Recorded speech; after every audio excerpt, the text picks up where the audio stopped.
안녕하세요. 여러분의 소송 코치 법무법인 참의 신정현 변호사입니다. 오늘의 주제는 최근 성범죄에 대해서 많이 경각심이 높아지고 있는데요. 이런 성범죄 시에 피해자로서는 어떤 태도를 취하는 것이 가장 합리적인가에 대해서 현직 변호사로서 좀 설명을 드리고자 합니다. 많은 경우에 성범죄 같은 경우에는 가해자도 술 때문에 기억이 잘 안 난다고 하고, 피해자도 술 때문에 기억이 잘 안 난다고 할 수도 있어요. 그럴 경우에는 경찰에서 증거를 확인할 수가 있는데요. 대부분 그런 경우에 증거를 확인한 다음에 더 화가 많이 나시는 경우도 많이 있죠. 그리고 만약에 둘이 이런 경우에 어떻게 되냐면, 둘이 가해자와 피해자가 알고 있던 사이여서 용서해 주려고 마음을 먹었다가도 다시 그 장면을 보고 화를 내는 경우가 많이 있습니다. 그리고 또 심각한 성폭행이나 이런 경우에는 정말로 많이 그 당시에는 당혹스럽고 수치스럽고 그렇겠죠.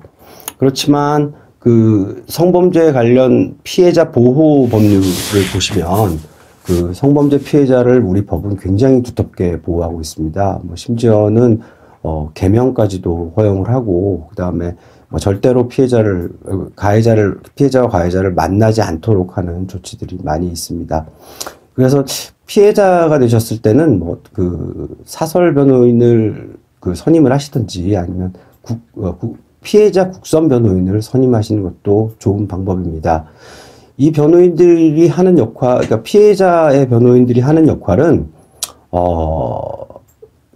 사실은 합의금을 많이 받기 위해서예요. 아무래도 사설 변호인이 조금 더 열심히 하겠죠.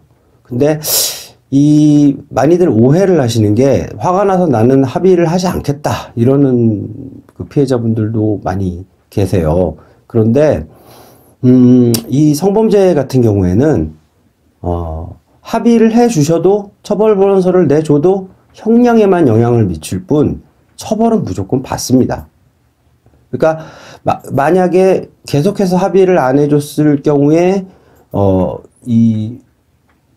피고인이 공탁을 해버리면 또 합의와 비슷한 성격이라서 더 화가 나는 경우도 생기는 경우가 있어요. 그러니까 왜 나의 동의도 없이 공탁이 돼서 저 사람의 죄가 깎였느냐라고 하는 것이죠. 그래서 근데 결국 나중에 피해를 또 이 과정에서, 형사 과정에서 피해를 보상받지 못한다면 나중에 민사소송을 청구하셔야 되는데, 최근에 한 뉴스 프로그램에서 나와서 절규하는 여성분을 본 적이 있는데, 자기는 그 사람이 출소하는 날 죽을 거라는 거예요. 왜냐하면 민사소송을 하다 보면 원고의 주소를 밝힐 수밖에 없고, 그거를 생각 없이 그대로 밝힌 것이죠.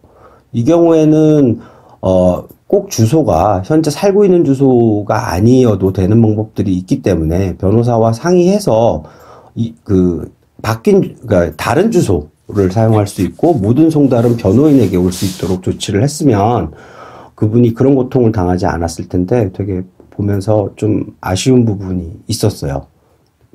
형사가 진행되는 과정에서 피해를 회복받으시는 게 일단 피해도 회복받고 처벌도 하는, 변호사가 볼 때에는, 당사자는 매우 화가 나시겠지만 변호사가 볼 때에는 그게 합리적인 게 아닌가 하는 생각이 들어요.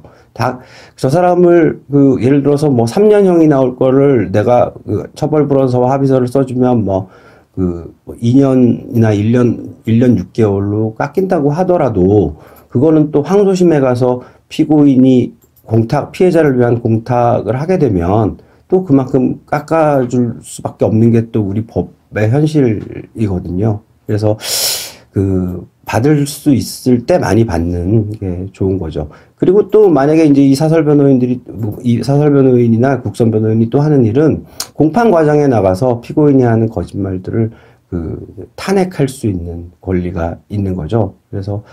그리고 이제 모든 연락은 변호인을 통해서 하는 연락을 합니다. 그래서 말씀드리고 싶은 거는, 변호인을 국선이든 아니면 사선이든 선임을 하시는 게 좋다. 그 다음에 적절한 합의 금액을 생각하셔서 일단 합의도 받고 처벌도 같이 병행하는 게 좋습니다.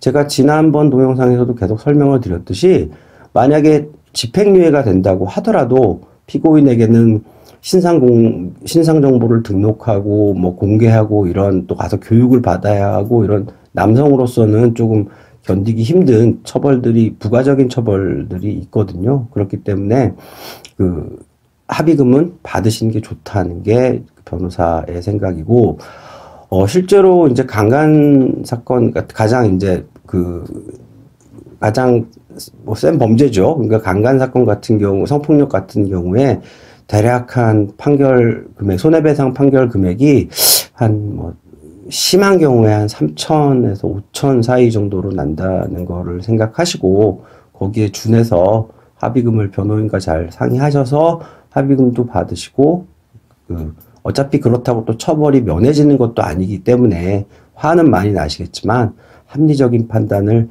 하시는 게 좋습니다. 그리고 또 피해자를 위한 법을 확실하게 이용하셔서 모든 절차들을 다 취해 두시는 게 제일 좋은 것 같습니다. 오늘은 성폭력 피해자, 성범죄 피해자를 위한 현직 변호사로서 개인적인 조언을 말씀드렸습니다. 감사합니다. 법무법인 참여 신정현 변호사였습니다.